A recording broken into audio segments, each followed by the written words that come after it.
வணக்கம். இன்று விதி என்று ஒன்று இருக்கிறதா, விதியை வெல்ல முடியுமா என்ற தலைப்பில் உள்ள திருமந்திர பாடல்களையும் அதற்கு வலுவூட்டக்கூடிய மற்ற இலக்கியங்களையும் பார்க்க போகிறோம். முதலில் விதி என்று ஒன்று உள்ளதா? சிலப்பதிகாரம் என்ன சொல்கிறது? அரசியல் பிழைத்தோர்க்கு அறங்கூற்றாகும், உரைசால் பத்தினியை உயர்ந்தோர் ஏத்துவர், ஊழ்வினை உடுத்து வந்து ஊட்டும். சொல்லுதா? ஊழ்வினை உடுத்து வந்து ஊட்டும்.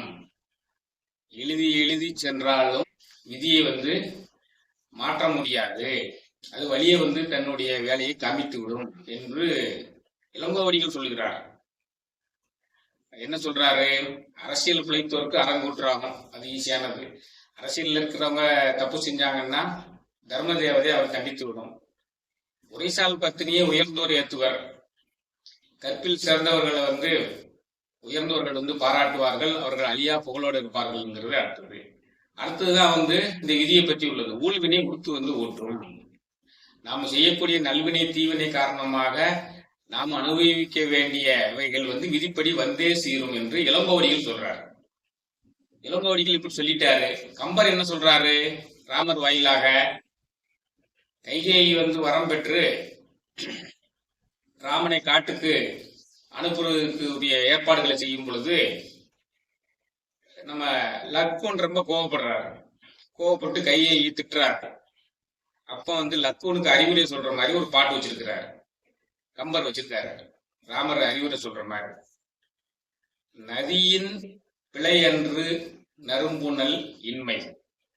நல்லா கேளுங்க, நதியின் பிழையன்று நறும்புணல் இன்மை. ஒரு ஆத்துல தண்ணி போகாம இருக்கிறது ஆத்தோட பிழை கிடையாது, அற்றே. அது மாதிரிதான் பதியின் பிழையன்று. பதினா தசரதனோட பிழை கிடையாது, நம்மளை காட்டுக்கு அனுப்புறது. பதியின் பிழை என்று.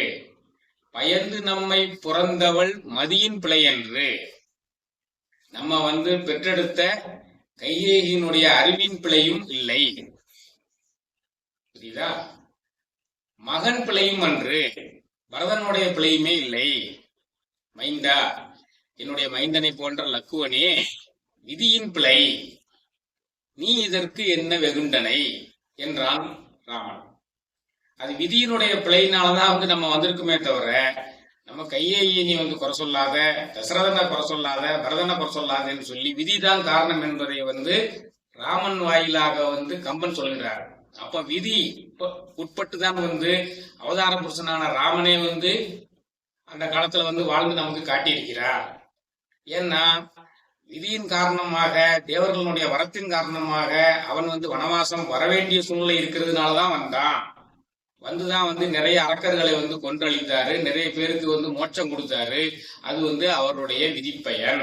அப்ப விதி உள்ளது என்பதை இளங்கோவடிகள் ஆணித்தரமாக சொல்கிறார், கம்பர் ஆணித்தரமாக சொல்கிறார். அடுத்து ஔவை என்ன சொல்றா? அடுத்து முயன்றாலும் ஆகும் நாளன்றி எடுத்த கருமங்கள் ஆகா.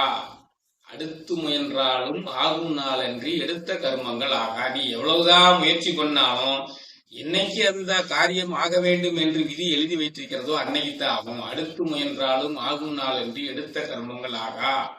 தொடுத்த உருவத்தால் நீண்ட உயர் மரங்கள் எல்லாம் பருவத்தால் என்று பலா.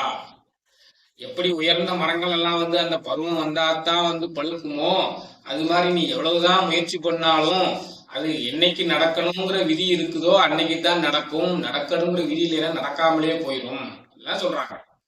அப்போ விதி நம்மளுக்கு வழி நடத்தக்கூடிய வலிமை வாய்ந்தது என்பது நமக்கு தெரியுது. அப்ப இந்த விதியை வெல்ல முடியுமா? வெல்ல முடியும். இந்த விதியை பத்தி திருமந்திரம் என்ன சொல்லுது? ஏன்னா எல்லாமே நம்ம திருமந்திரத்தை அடிப்படையாக கொண்டுதான் பேசிக்கிட்டு வர. திருமந்திரம் என்ன சொல்லுது? ஆவன ஆவ, அழிவ அழிவன, போவன போவ, புகுவ புகுவன, காவலன் பேர்நந்தி காட்டித்து கண்டவன், ஏவன செய்யும் இளங்கலையோனே. ஆகக்கூடிய காரியங்கள் ஆகும், அழியக்கூடிய காரியங்கள் அழிந்துவிடும். நம்ம எதுல வெற்றி பெறணும்னு நினைக்கிறோமோ அது வெற்றி பெறணும்னு விதி இருந்தா வெற்றி பெறுவோம், தோல்வி பெறணும்னு விதி இருந்தா தோல்வி பெற்று தான் ஆகும். போவன போக, தொலைய வேண்டிய பாவங்கள் போகும். பூவன போக, புதுசா பாவங்கள் ஏதாவது பூவுன்னா பூந்துதான் ஆகும். அப்ப இதெல்லாம் வந்து தவிர்க்க முடியாது. இது வந்து எம்பெருமான் இறைவனான சிவனுடைய கட்டளைப்படி நடந்து கொண்டிருக்கிறது. நீ கட்டளையை இப்படி வாழ்ந்துதான் ஆக வேண்டும் என்று திருமந்திரமும் விதியை பற்றி கூறுகிறது.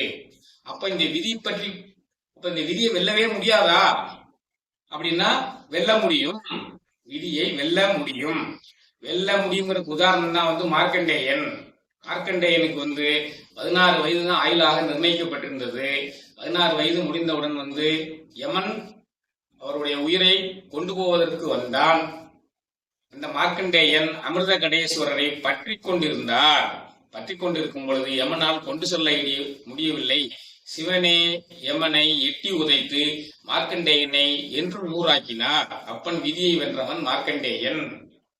சத்தியவானுடைய உயிரை யமதர்மன் கொண்டு போனான்.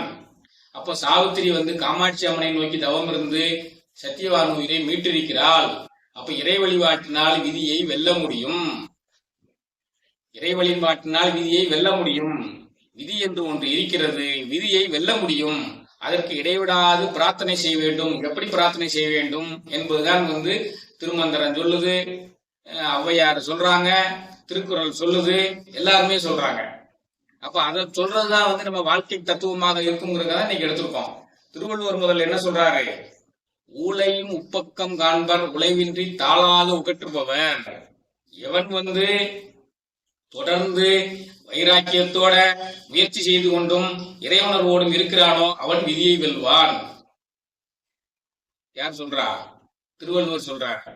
அடுத்து நம்ம திருமூலர் என்ன சொல்றாரு? விதிவழி அல்லது வேலை உலகம். விதிவழி அல்லது வேலை உலகம். விதிவழி இன்பம் விருத்தமும் இல்லை. விதிவழி இன்பம் விருத்தமும் இல்லை. துதிவழி நித்தலும் சோதிப்பிரானும். துதிவழி நித்தலும் சோதிப்பிரானும் பரிவழி காட்டும் பகலவனாமே. விதியின் காரணமாகத்தான் வந்து இன்பம் வருது, துன்பம் வருது, எல்லாம் வருது. இந்த உலகம் முழுமே விதியினால் ஆட்பட்டது. ஆனால் நீ ஒளி வடிவாக உள்ள இறைவனை அன்றாடம் வழிபாடு செய்வேயானால் அது சூரியன் வந்து பகல் நேரத்தில் வெளிச்சம் நம்மளை வழிகாட்டுவது போல நம்மை வழிகாட்டி அந்த விதியிலிருந்து அப்பாற்பட்டு செல்ல வைத்து கரை சேர்க்கும் அப்படின்னு சொல்லி திருமூலர் சொல்றார். இன்னொரு பாட்டிலையும் தெளிவா வலியுறுத்தி சொல்றார். தன்னை அறியும் தத்துவ ஞானிகள், தன்னை அறியும் தத்துவ ஞானிகள் முன்னை வினையின் முடிச்ச அவிழ்ப்பார்கள். முன்னை வினையின் முடிச்ச அவிழ்ப்பார்கள். பின்னை வினையினை பிடித்து பிசைவார்கள். பின்னை வினையினை பிடித்து பிசைவார்கள் சென்னியில் வைத்த சிவனருளாலே. நீ வந்து உன்னுடைய மனம் முழுவதும் மூளை முழுவதும் சிவ சிந்தனையோட இருந்தீர்களானால் நீ வந்து முன்னை வினைப்பயனை வந்து அகற்றி விடலாம். அடுத்து வரக்கூடிய வினைப்பயனை வந்து சேராமலும் காப்பாற்றி விடலாம். அப்ப விதியை வென்று விடலாம் அப்படின்னு சொல்லி திருமந்திரம் சொல்லுது. அப்ப விதியை வென்றுவிட வேண்டும் என்றால் நம்ம வந்து இடைவிடாது இறை சிந்தனையோட இருக்க வேண்டும். சிவாய நமயன என்று சிந்தித்திருப்பாருக்கு அபாயம் ஒரு நாளும் இல்லை. உபாயம் இதுவே மதியாகும், அல்லாத எல்லாம் விதியே மதியாகிவிடும் அப்படின்னு சொல்லி ஔவையார் சொல்றார். நீ வந்து உனக்கு பிடித்த ஏதேனும் ஒரு தெய்வத்தினுடைய நாமத்தை இடைவிடாது உச்சரித்துக் கொண்டு அந்த இறை சிந்தனையோடையே இருந்தேயானால் நீ வந்து விதியை வென்று விடலாம்.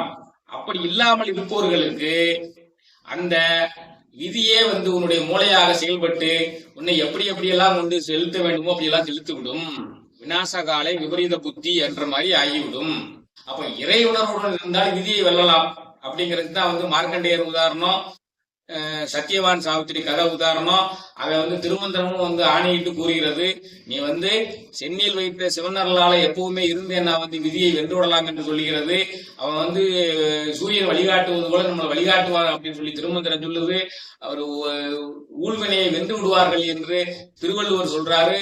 ஊழையும் உப்பக்கம் காண்ப உழைவின்றி தாளாத உகற்றுவோர் என்று திருவள்ளுவர் சொல்றாரு. ஔவை சொல்றாரு. இவ்வளவு பேர் சொல்லும் போது நம்ம விதியை வெல்ல மாட்டோமா? வென்று விடலாம். செய்ய வேண்டியது என்ன? ஏதேனும் ஒரு இறை நாமத்தை பற்றி கொண்டு இறையை பற்றி கொண்டு இறை சிந்தனையுடன் நாளும் பொழுதும் இருந்தீர்களே ஆனால், இறை சிந்தனையுடன் உங்களது வேலையெல்லாம் செய்தீர்களே ஆனால் நீங்கள் விதியை வென்று விடலாம். என்றைக்கும் இறைவனுடைய அருகே சேர்ந்து விடலாம். நம்ம இந்து மத தத்துவத்தின்படி பரத்திலிருந்து பிரிந்த ஜீவாத்மா பரத்தை வந்து அடைந்தே தீரும். அதனால அதுக்குரிய வாய்ப்பு நமக்கு வழங்கப்பட்டிருக்கிறது. நீங்கள் விதியை வெல்லலாம். செய்ய வேண்டியது ஒன்றே ஒன்றுதான். நீங்கள் ஒவ்வொரு சுவாசத்தின் போதும் ஏதேனும் ஒரு மந்திரத்தை உச்சரித்துக் கொண்டிருங்கள். அடிக்கடி நான் இந்த வார்த்தையை சொல்லிக்கொண்டே வருகிறேன். ஒரு நாளைக்கு வந்து நம்ம 21,600 முறை சுவாசிக்கிறோம். ஒவ்வொரு சுவாசத்திலும் நாம் வந்து ஏதேனும் ஒரு இறை நாமத்தை சொல்லிக்கொண்டே இருக்க வேண்டும் என்று சொல்லி இந்த உரையை நிறைவு செய்கிறேன். நன்றி, வணக்கம்.